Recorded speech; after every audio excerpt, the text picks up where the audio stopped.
Today, about a third of households have this technology in it, right? So again, it's 1, 2, 3 devices, a voice assistant, a thermostat, a garage door controller, a front door lock, et cetera. And they have it because they found that this stuff does save them money, make their life a little more convenient. We all have busy lives, and make their life a little more safe.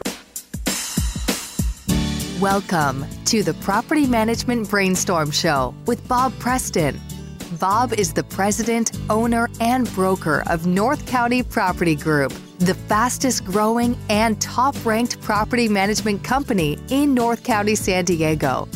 This podcast is for property owners and investors who are considering hiring a professional property management company to manage their property assets. You'll hear from leading professionals on the best practices surrounding the San Diego rental market, what's involved in successfully renting your property, and how to make sure your property is managed correctly. Now, here is your host, Bob Preston.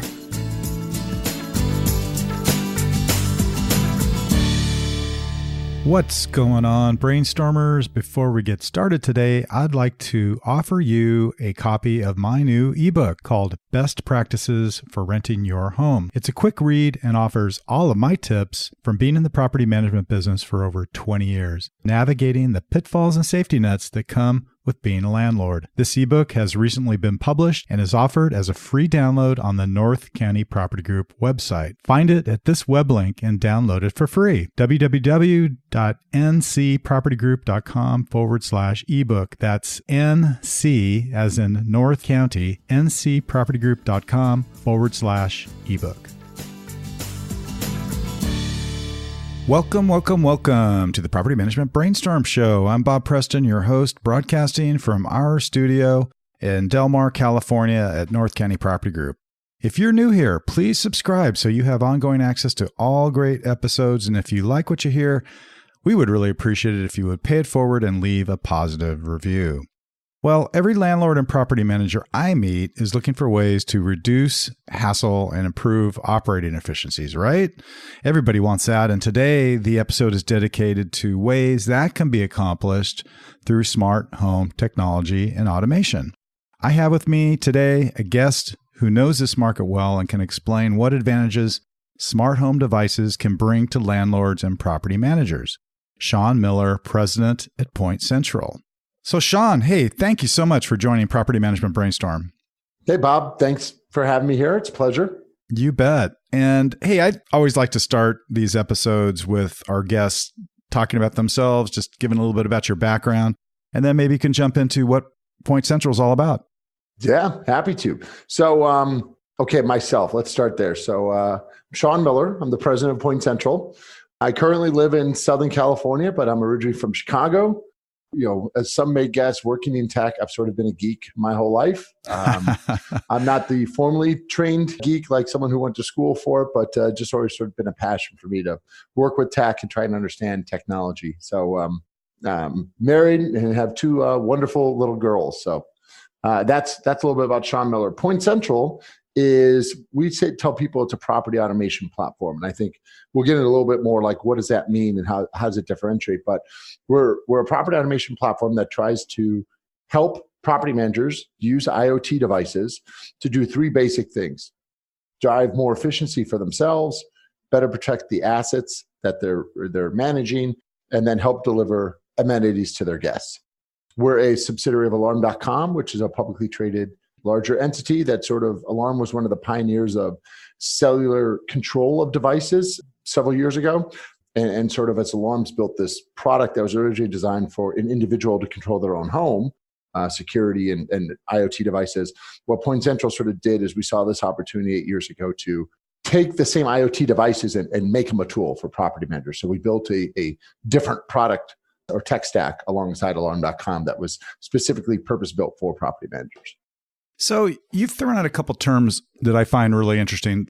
If it's okay with you, this goes off script a little bit here. Maybe you could help us define that terminology. So let's start with IoT. I know you know what it means, and I think I know what it means, but our listeners may not have caught that. So no, great question, Bob. Actually, I've had a fun presentation once where we just tried to start with the vernacular and explain to people, what does this mean? So I'd level set. You hear a bunch of different things thrown out. You'll hear people talk about smart home, smart apartment, connected home, IoT, et cetera.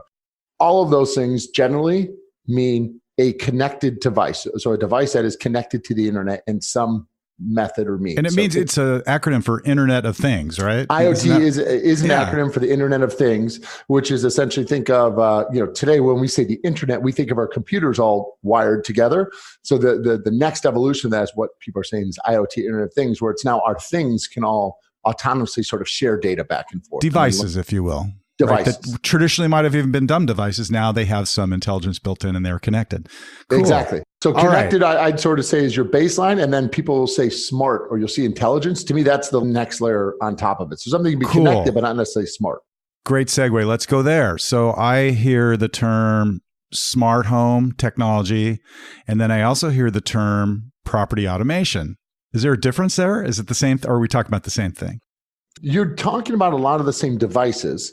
We will use the term property automation because we think property automation is multiple things, including a smart property. So when people say a smart home, they tend to think about a connected thermostat, a connected lock, maybe some connected lights, which tend to be things that benefit the owner who lives there or the renter in a property manager's case. Sure. Good things, but there's so much more to it than just helping to make the resident, happier in the house. So we use our term property automation to encompass, again, that amenity part of a smart home, but then try and help property managers think, but you're also going to learn when the HVAC system needs to be serviced, and your owner can know if there's a water leak right away, so you don't get a $5,000 water damage bill, right? So it's trying to think holistic about all the ways these devices, the same one device, can provide multiple value streams to people because it's just set up and architected the right way.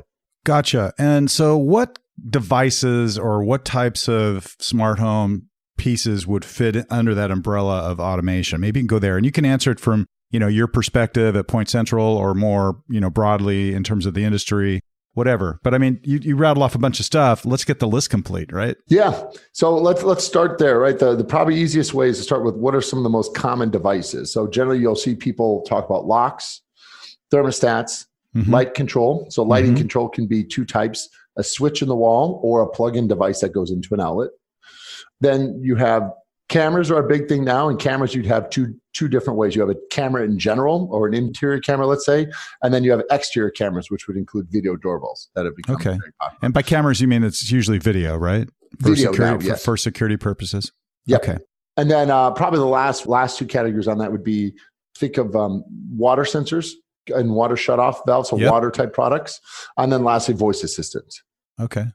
Voice assistants for like, hey, lock my door, turn on my lights, that kind of stuff? Or exactly. So Apple's Siri, Amazon Alexa, or Google Home, those are all voice assistants. People, they get confused, but what a voice assistant is essentially a replacement for an app. So instead of having to open an app and tell the app to do something, you can naturally use your voice and speak a command and something reacts. Gotcha. Okay. So how do you play with those devices? Like the, Google, Amazon, Apple have their own devices. We all see them as consumers on TV. Do you guys interface with those types of things? And we do. So we're actually the only one that interfaces with all three of them. Apple's been one that most people, Apple's more challenging. Apple does things they're more challenging because they really like to respect data privacy and security. So it's not as easy to get it going with Apple, but we do support all three of them. Today, we see them mostly as a part of that resident amenity. Some people want to show up and they'll want to use a voice assistant. So you want to make sure the system can work with those. We think there's some fun things they could start to do. So like today, in a lot of single family homes, we can enable unattended showings. And as part of that showing, I specifically don't use the term self-showing yet because I don't think it truly is a full self-showing, but a voice assistant that could you could ask some questions to as you're touring a home that could give you some information back on like what's the schools like in the neighborhood or just fun facts about it. That to me would be a very interesting way for a voice assistant to make it a self-showing. That's really cool. Yeah. We use some self-showing technology. I think you guys are partners with Tenant Turner as well, right? And so that'd be fun to try that sometime. Building some of your stuff to one of our self-showings, and then there could be some Q&A going on. And Tenant Turner is a good example of so we have partners in that space that do a front end that can add a lot of the things today that are self-showing, so emails and phone calls, et cetera. So voice could just be one more tool in that toolbox. Not every property manager will want to use it, but some will. And so having that as a sort of an extension of your property management team that could answer some basic questions. Could be a fun experience for some residents and some property managers. Cool. Okay. So you've done a really nice job kind of explaining your layer. The alarm wanted to sort of expand into some other areas within the home. Now, that's sort of your intellectual property, right? That layer of automation. You guys don't make locks, you don't make thermostats, right? So I would imagine, I don't think anyway. So I would imagine you have to have a lot of hardware partners. So what are some of those companies that you work with? Kind of like you mentioned, Amazon, Google, Apple a little bit. There have to be some other hardware devices you guys partner with. Yeah, there definitely are. So you're directly right. We tend to think of ourselves as software people, not hardware. So we try not to make hardware and try and find a partner who can sort of deliver it for us. So we work with, on the lock side today, PointCentral only works with Yale locks. And then we've worked with, we integrate with the Nest thermostat. We integrate with Jasco, GE light switches and plug-in lighting products. There's a brand called Linear that makes a garage door controller. We also integrate with the Chamberlain garage door controller, Raccio sprinklers. There's sort of a long list. The list could go on and on. Probably some video technology, doorbell type stuff too. Doorbells, right? Yeah. So we use a video doorbell from a company called Skybell. Video's an interesting one. So that's one where also Alarm actually does make some hardware in that space. So the only time we try and make hardware is when we think there's a need for a product that isn't being manufactured today. So in cameras, we saw an opportunity. We had acquired a video analytics company. We needed the cameras to have certain processing capability to really use these analytics. And so we just started making a lot of the cameras ourselves. Same thing with the thermostat. We integrate with the Nest and a couple other ones. But we saw an opportunity that for property management, we really wanted to make sure we can control things, depending on the property status, right, and watch for humidity and all these other things that the other thermostats, it just wasn't capable of doing. So we did build our own also. So we had an option available to say, listen, here's the thermostats we work with. Let me tell you about what the pros and cons of each are. And then the property manager can make a more informed decision. Cool. Well, we're one of your partners, or you're one of our partners, however you want to look at it. We're partners. Now we're just kind of getting started. I wish we were moving more quickly for you, Sean, but hey, these things sometimes take a little time to get built into our program. But one of the reasons we went with you guys is because you focus on companies or individuals who have a lot of properties, right? I mean, that's pretty much your target market.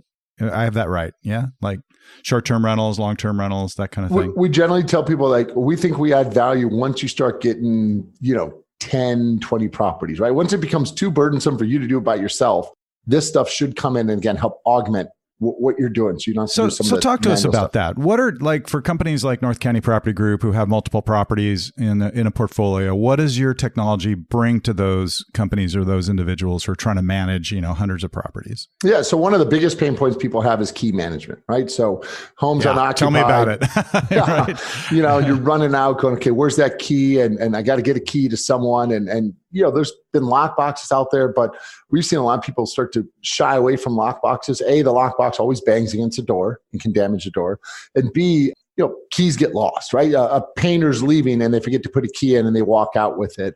Or someone's doing a showing and they really like the house and they don't want someone else to see it. So that key magically gets tossed into the bushes, right? There's a myriad of reasons why keys disappear, but they do. And then they also present a security risk. Keys can be copied and you don't know when it's been copied. It could be sitting out there. You could have already rekeyed, but someone has it. And just even that percentage chance is small, the risk factor is high. So one of property managers usually very consistent pain points is I don't like managing keys. Help me take away keys. And that's where the lock is usually the first thing. A property manager looks at us and says, let me do that and go from there. Yeah. I mean, lockboxes are kind of a pain too. I mean, like we're on the coastline in Southern California and they corrode. I mean, and then all of a sudden a lockbox has been steady and worthy for maybe a year or two. All of a sudden a guest gets there who wants to get in and they can't get the lockbox open. Yeah. Because there's no way for you to know that little bit of corrosion point was just going to go that little bit more. But to your point, Bob, I mean, so that's one thing also we encourage people. We've been in the space for 8 years. We're not a startup that has to get our next round of funding to stay in business. So we really encourage people look, we'll help you find the first stepping point. And we want you to sort of get comfortable because you do have to think about your own processes as you're doing this. We've learned we sort of tend to be a motivation for people to look at their whole process and go, okay, I need to just change some of this. And how can some of this tech maybe help? Yep. But start And then people grow up from there. They start adding things like thermostats, or they start thinking about how the amenity, rents a home faster, rents a home for more money, keeps tenants in, et cetera. Yeah, for sure. So another great transition point, and you just hit on it. I learned a long time ago in property management that the fewer renter or tenant turnovers that I can have, in other words, get them extended, get them to stay in your property, the better. And because saves a lot of time and money, there's no vacancy period, the owner's happier. So it's important to us to have happy tenants. So far we've kind of talked about benefits maybe on the property management side or perhaps the owner side. What about the tenants? What does this kind of technology do for them, and what makes happy tenants, I guess, with your technology? Yeah. So if you look at, now I'll use that term, smart home. So if you look at smart home adoption across the US, today about a third of households have this technology in it, right? So again, it's 1, 2, 3 devices, a voice assistant, a thermostat, a garage door controller, a front door lock, et cetera. And they have it because they found that this stuff does save them money, make their life a little more convenient. We all have busy lives, and make their life a little more safe, right? They know who's coming in on their home. They can let people in. So what we found is from the residents, what they want smart homes, but in rental properties, it's been a little more challenging. You have the just normal challenge people have this stuff of which one do I buy and how does it integrate and do I set it up? But then this isn't my home. So can I actually replace the lock? Can I actually replace the thermostat? And how do you coordinate that? So from a property manager having this system already installed, they've taken away all the pain point of someone to have to figure it out. And someone just gets to jump right in to using this system. And suddenly they see, the thermostat saves them 20, 23% on their heating and cooling every month. The lock now starts to tell them when their kids got home from school, they get a little notification. Just these little things in life, it starts to make that house feel more like a home. And that's what helps support residents not wanting to move, right? Yeah, we don't want to leave. This is a pretty cool place. We like all this additional technology. And if we move, we may not have that. So those are really, really good benefits. Since 1960, Shelving Inc. has been serving the storage needs of homes, businesses, and industry. And now you can get access to all these great quality storage products available online at shelving.com. If you are in the process of moving, setting up your kid's dorm room, or just need to get yourself organized, click on the link provided in my show notes or use the coupon code NORTHCOUNTY, that's one word, North County, and get 10% off all orders through the end of 2019. But hurry, you got to get that order in by December 31st of 2019 to get that discount. They have great holiday gift ideas too. Stacking bins, garage racks, closet organizers, bathroom under the shelf storage, and even home office organizer. If you're listening to this after the new decade, in 2020 or beyond, clicking on this link will still provide access to the latest and greatest deals and offers. Let shelving.com rack your world. Okay, so we have a lot of our owners who are property investors or maybe homeowners who have moved out of state or something. And oftentimes they're coming to us asking about, okay, what should I do to my property to increase our value? And you probably know this. Smart home technology isn't usually at the top of their list. They're thinking like a homeowner, oh, should I paint the wall? Should I put a new carpet? Are the appliances okay? And sometimes it's a little surprising to them when we say, well, what about adding some smart home technology? Do you get that much from your clients? Definitely, I've heard that, and sort of what we'll encourage is two schools of thought around that. A lot of the updates that people used to make have become commoditized, right? So an upgraded kitchen or a painted, there's sort of need to have, but to truly make a property stand out based on those, it's become more challenging because they're just so commonplace. Yeah. So again, that smart home thing, you have enough people with a third of households that have it. Most people are aware of it, but it is sort of new to them, right? And they get that cool experience. But also a lot of owners at first, I don't think they think about the fact that this is a revenue driver for their property. I mean, most people, when we put it in, the property managers love it because they see saving keys, and maybe the owner likes that the thermostat won't allow the resident to blow the system up as much, or the security aspects. Their property's more secure. Sure, there's some benefits there, but they don't think of the fact that most residents will pay. Like we see people at least charge $20 a month for this service because again, all the hardware is being included. It's all installed, and the resident will save more than that in just the energy savings alone. If the average electric bill is between $100 and $150 a month, 20% of that covers the cost. So 20% of a $100 bill will cover the cost of the system. Most people see more than that, but it's a net gain to them by being in there. And I think most people overlook that. They don't think about the fact they can charge for it. Yeah, definitely. And what about from a practical standpoint of just decreasing the liability perhaps of a property owner? Because there are some aspects to your technology that can help with that too, right? Yeah. I mean, again, you think about things about the keys or cameras, or even when something's unoccupied, we do have a camera product that essentially pairs to our cellular hub, so you don't need Wi-Fi, and it's a still shot camera. So let's say you're doing unattended showings, you just want to keep an eye on who came into the property, right? We have a little door hanger we can send you, and then you get this camera and 3M stick it to the wall, and people come into the home and it takes a photo. At the same time, you know exactly what user code was used. So if something happened, you now have a visual record to pair with an access code to say, this person was in this home at this time. Here's what they look like. Sure. You mentioned leak detection or something in that regard too. I mean, that's another big area. If you can avoid having a flood at your property, that's pretty cool. Yeah. Liability reducer right there. Yeah, residents, as cool as a pool sounds, they don't like coming home to find their garage flooded and became an indoor pool because the water heater decided to finally give out. And the reality is most of these things, we see the catastrophic event, but even a water heater tends to have a very small leak at first, and you can see it. Like the product we have is essentially got a 3-foot long rope that you can just put around the base of a water heater, and it will sense the really small drops of water that come out. So you're going to get a notification before that water heater ever fully corrodes and leaks, right? And so that's what we're trying to do, is use this data to help the property manager be more efficient, to help the owner have to spend less money. The thermostat, we launched a product last year. So collectively between our properties and Alarm.com's traditional home security properties, we now have about 6.5 million properties on the platform. So we're able to look at all these things, and we started noticing thermostats and looking at them, and we can now tell. Bob, you and I were talking about Phoenix when we got on the call here this morning. Yeah, right. We can tell in Phoenix in summer, it should take a home 2 hours to cool 5 degrees. The second we see a home starts to deviate from that, we can flash a notification to the property manager that says, hey, look, we've seen enough data that says something is starting to be wrong with this HVAC unit. Now, it's not so bad yet that the residents called you to complain, so you haven't had to rush someone out on the weekend or give any consolations to the resident. But now you can get that information. You can schedule a maintenance visit at a better time, at a lower cost, and avoid all those problems that happen when you have to react to problems versus getting the data to be proactive with it. Sure. And you know this about us. We have our largest portfolio is long-term rentals. We do have also a vacation rental portfolio, a little bit smaller. But in that case, typically the owner's paying the utilities. So water leaks or energy bills during the middle of the summer. I mean, we have guests that will come in and then the AC will just be blowing all day long, whether they're out playing golf or whether they're in the home, and you just kind of don't need that in this area in Southern California because it's pretty temperate climate. Yeah, owners want to save that electric bill when it's a short-term rental because they are on the hook for it. But the flip side of that is what you'll have is owners may put their own thermostat in, and then they're turning the thermostat up or down while the guest is there, which the property manager doesn't like. Because now you have a guest calling you going, why is this thermostat not working? Yeah, exactly. So the way we've sort of found that is we will precondition the home 24 hours before someone shows up. We know when you're supposed to show up.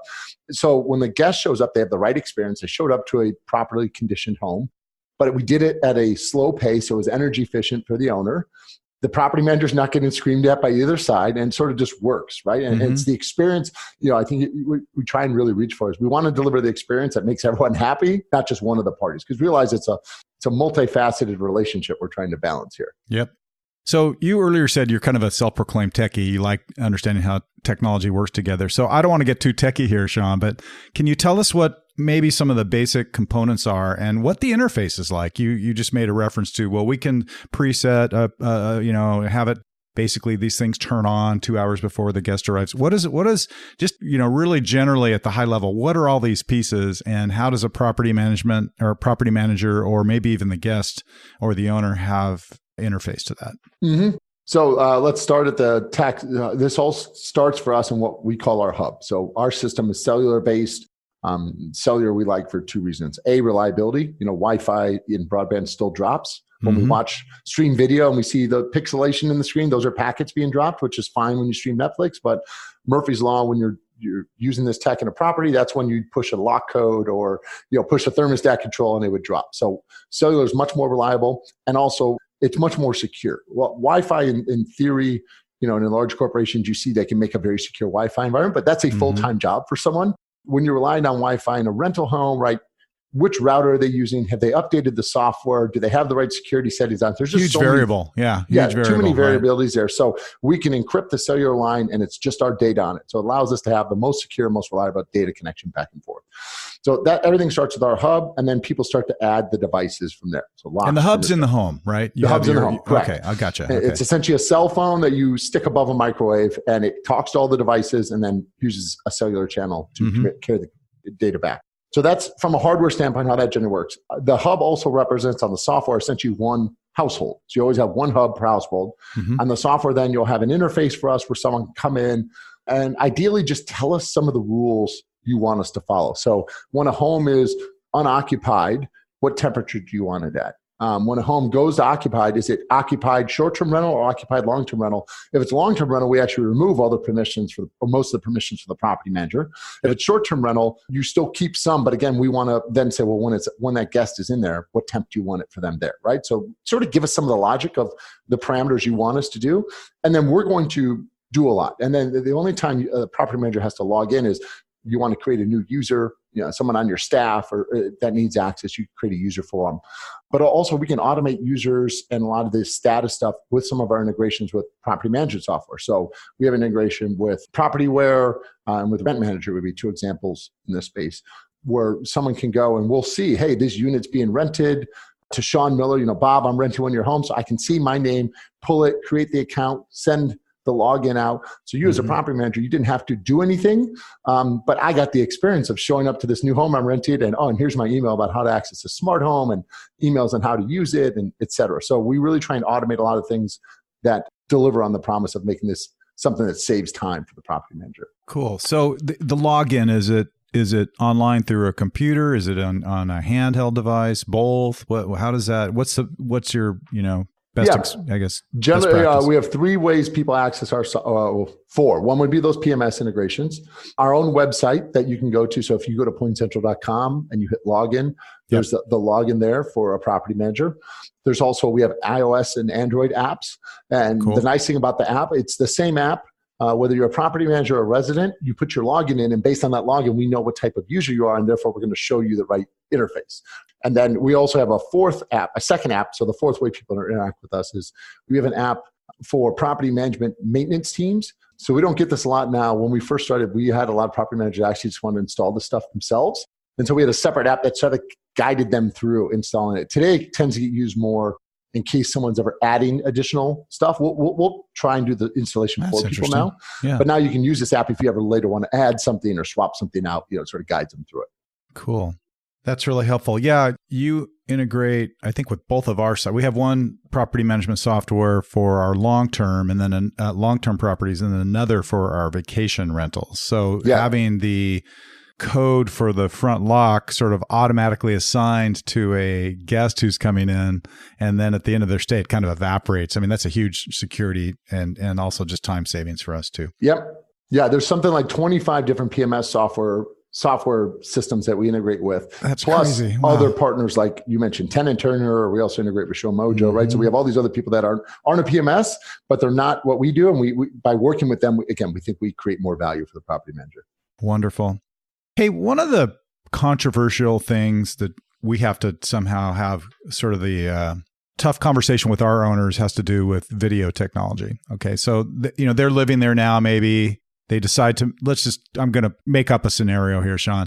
They're living there now. They want to make their home a vacation rental or a long-term rental. They've got video, maybe even it's a doorbell, maybe one watching the driveway, maybe one watching the backyard. And they have some sort of monitoring service of some kind. And they want to move out and they want someone to come stay there and they want to leave that on.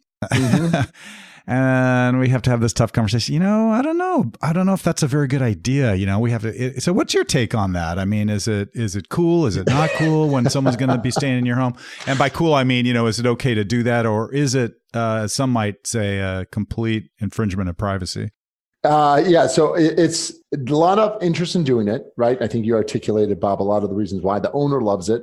The thing is, a resident, a short-term guest may not care, but a long-term resident would probably also like the video cameras for a lot of the same reasons the owner does. The way we see it is first off, how do we help guide when to use these? So our general recommendation is if the owner is going to provide a camera. The only camera they should provide is an exterior facing front of house. So you can see the street. So a driveway camera or a video doorbell or both, generally you're not going to freak people out and you're not invading on any private activities. Do not put a camera in the backyard, because even you can say, well, it's still quote public. There's an assumption that you could have private activities in the backyard, right? Sure. But your front yard, you're probably not running around naked with the street right there. So it's right. generally safe. And nothing inside, right? I mean, nothing inside. Yeah. Now, we encourage people, you can make a camera available for purchase. The resident can purchase a camera on their own. No problem there. And the resident may want to, because now they can put a camera, say, in a baby's room and see it in the same app they're doing all their other smart home stuff. But, let them purchase that and let them take it with them when they leave, because that way they know it's theirs.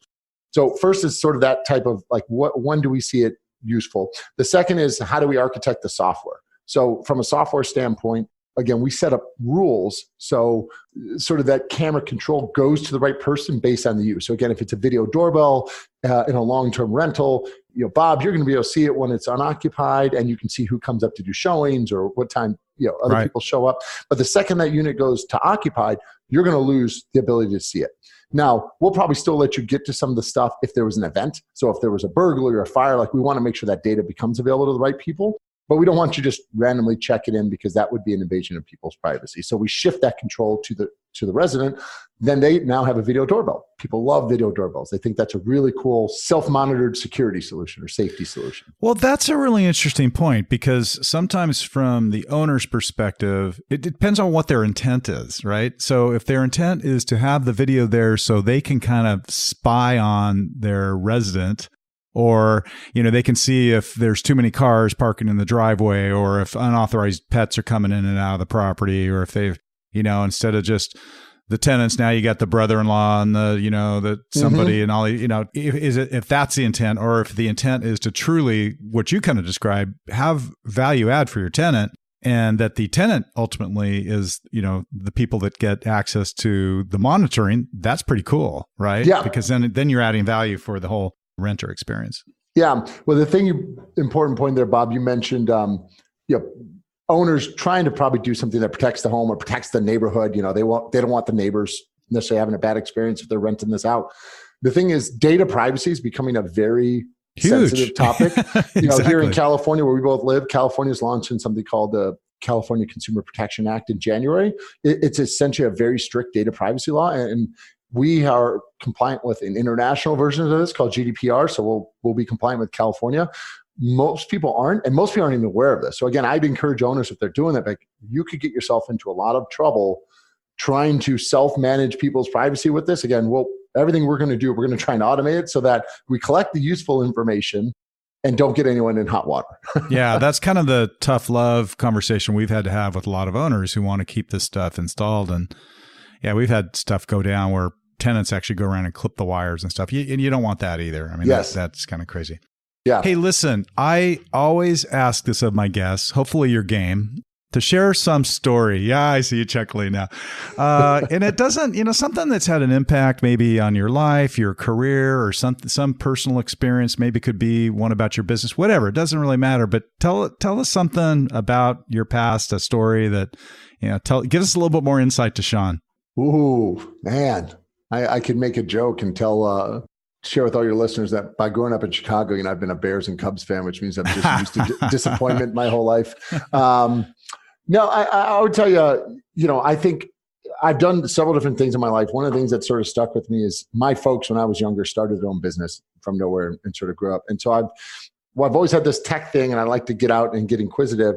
I never worked with property management before working at PointCentral. But one of the things I found very valuable as I work with these property managers is remembering that passion and hands-on approach my folks had with their business as I watch property managers today. So, I'll get on the calls with people, or meet them at trade shows, and they're like, look, I'm totally different. Here's why I'm different. And I sort of enjoy it, right? I mean, we're trying to build things that drive some commonality and bring value, but I do enjoy the stories and meeting people. And it sort of stuck with me from my original past of, I think how I can hopefully understand and relate to people, and then bring that back and say, okay, how do we make a product that helps them, right? That helps them free up some more time so they can be in front, because most of the property owners, I realize, they actually like being in front of residents and guests, right? They enjoy that interaction. And, people have sometimes challenged back, well, are you just trying to get rid of jobs? No, actually, I'm trying to free people's time up so you can do more of the things you like. Well, we need to be a more efficient, business. I mean, there's a lot of efficiencies to be gained for sure. Yeah. But that's probably, that's my quick story for you there, Bob, is that I think sometimes, especially when people hear we're part of a bigger company, there's this maybe assumption like, you don't get my business, right? Like I'm a smaller property manager. They hear that we work with a property manager that has over 100,000 properties. They're like, you don't get it. But I would tell your listeners, we do really try to make sure we're relatable to everyone, whether you have 20 homes or 20,000. We try and make sure we provide value to you and listen. Well, I have some amazing stories from my business I could share. You've probably heard a lot of them from property managers. I bring these stories home to the dinner table every now and then. And my wife always teases me like, wow, man, you deal with like thousands of personalities every single day. And, you can imagine we have this wide spectrum of cultures, of individuals, of stuff. And so it's always different every single day. Yeah, that is true. Hey, this has been terrific. In the interest of time, Sean, we got to start wrapping up here. Any other thoughts, any final, tidbits of information you'd like to share with our listeners today in wrapping up? No, I'd share with your listeners, hopefully they've heard of this stuff and maybe thought about it. If they have any questions or concerns, we've tried to write, a lot of different documentation on sort of, referrals or how people have thought through this as guides. To us, this has sort of become not if this happens, just when for people. And again, being the only guy who's sort of geek in my family, I always like to make tech more approachable and not seem so scary. So if any of your listeners have any questions, I'd encourage them to simply start at our website. You can see some resources we have there, and you can probably see some links to other external resources we have to help guide them on like how to think through this and how to make sure when they take that first step it's successful. But don't worry too much about taking the first step. The reality is if you start with one home and small system, you just want to sort of start doing this and getting it built into your process. And we're get happy started. Yeah. You have a lot of really cool FAQs. I've been to your website and poked around, and it's really good stuff. Okay, so the website is PointCentral.com. If you use /brainstorm and sign up for placing your first order, you'll be eligible. Sean's been kind enough to kind of make this available, a free HVAC test as part of that process. And it also lets Sean and his company know that we sent you, and they'll take really good care of you then. So PointCentral.com /brainstorm. And give Sean's company a look and get your home automated. Get it smart, right? Exactly. Sean, this has been fantastic. Really good conversation. Thanks for joining today. It's really been good to have you on the show. As we wrap up today, I'd like to make another quick plug to our listeners to click on the subscribe button. It gets up our total listeners. It helps us get great guests like Sean on the show. And that concludes today's episode. Thank you for joining the Property Management Brainstorm Show. Until next time, we'll be in the field working hard for our clients to maximize their property value and rental income and maintain top tenant relations. And we'll catch you next time.